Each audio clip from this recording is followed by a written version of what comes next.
But here's what happened. When Ken Hovind went to prison, basically his wife found another man to take care of her.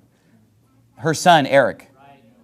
Her son, Eric Hovind. And let me tell you something. This Eric Hovind is one of the most wicked people out there. And I don't understand how anybody can say, well, I love Ken Hovind, I also love Eric Hovind, and I love to watch Eric Hovind and Ken Hovind. I think they're both great. Look, I don't see how you can feel that way when you understand what Eric has done and is doing to his dad right now. And I mean, this is the day that we're living in, where children rebel against their parents and don't honor their parents, and where wives rebel against their husbands and don't honor their husbands, where there's no respect or honor for the guy who's the breadwinner who worked to make it all happen. He's just thrown under the bus now as an older man. He's just cast aside now. I mean, after he paid for his wife for decades, he supported her, he took care of her, he nourished and cherished her for decades, kept himself faithful to her for decades, and he's just thrown under the bus. His son Eric, that was raised and taught and brought up by him, has done nothing but disrespect him and cast him aside, and the son is as wicked as hell. Here's why Eric Hovind is wicked as hell tonight. Number one, he preaches a false gospel.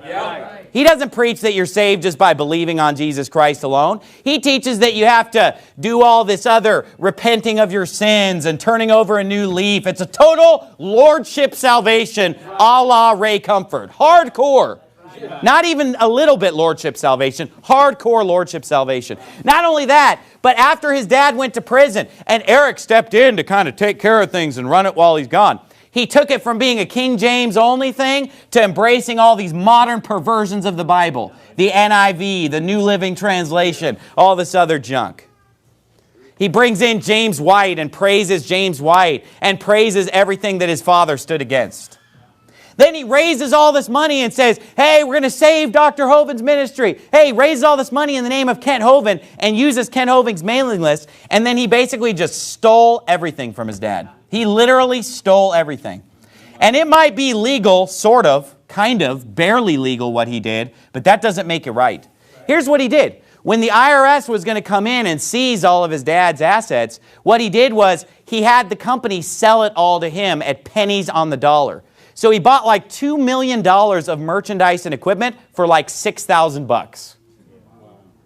So he buys everything for like $6,000 or something, just some thing on paper so that he could transfer it to his own God Quest Ministries, which sounds more like a role-playing video game than, you know, a Baptist church or Baptist ministry. Not that Eric Hovind even claims to be Baptist. I think he's probably more of a non-denom kind of a type. But anyway, he plays this game of, you know, shuffling things around where he basically steals everything that was his dad's. Like, oh, Dad, I'll just watch it for you. I'll just take care of it for you while you're in prison. His dad gets out of prison, and Eric's living in his house, sleeping in his bed, eating out of his bowl of porridge, and basically his dad comes out of prison to nothing. He's in prison for 9 years. He comes out, he has nothing. Dr. Hovind even brought up the fact he had a pocket knife that he'd had for years. He held it up to his son and he said, son, who does this pocket knife belong to?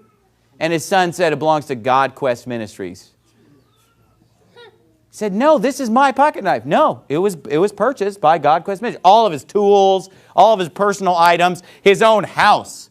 And even his own wife has been taken away from him. Everything was taken from him. He comes out of prison and nothing is there because his son Absalom took all of it away. It's exactly like the story of Absalom in the Bible. This fraud, this joke, this loser. And listen to me, Eric Hovind is a loser tonight. Amen. His preaching sucks. Nobody listens to it. Yeah. Nobody wants to hear it. Nobody cares. Everything that he does and produces is riding on his dad's coattails. His ministry would be nothing without all of his dad's money, his dad's infrastructure, all the equipment that he inherited, quote unquote, stole from his dad, all of the gear. I mean, when you start a business, there's a big startup expense. Well, Hovind spent decades building up all the warehouse and the inventory and all the stuff. And Eric comes in and rides on Dad's coattails. Nobody would ever even give a flip about Eric Hovind if his last name wasn't Hovind. Nobody wants to listen to that moron, that loser. Have you ever heard him talk? He's an idiot. Yeah. He's a fool. He's not a man of God. He's not spirit-filled. He doesn't preach with boldness. He's a loser. Amen. But it's all riding on daddy's coattails, but then he takes his dad and throws him under the bus. No honor, no respect. And now he enables his mother to divorce her own husband with Kent Hovind's own money and resources. The infrastructure that he stole from his father. I can't even understand how anybody would follow that ministry or care anything about that ministry. It's nothing like even what Kent Hovind even put out in the first place. But he continues to make money off of and profit from Kent Hovind's ministry and his work. Even as he throws the person, Kent Hovind. Look, last week, he evicted Kent Hovind from his own house. And he wasn't even man enough to come and tell him, Dad, get out. He just posted an eviction notice so that when Kent Hovind woke up in the morning and stepped out, there's an eviction notice. You have 15 days to leave your own house.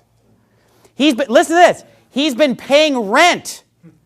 Are you listening to me? Kent Hovind has been paying $600 a month every month since he got out of prison to rent a small room in his own house. Down the hall from his wife. He's paying $600 a month to rent a room, and now he's being evicted from his house. We don't want you. We don't want you around, David. Go cross the brook Kidron, David. Absalom's in charge now. And then that fat slug, Paul Taylor, that disgusting Bible-corrupting false prophet that he brings in to replace Kent Hovind. Unbelievable. It's wicked.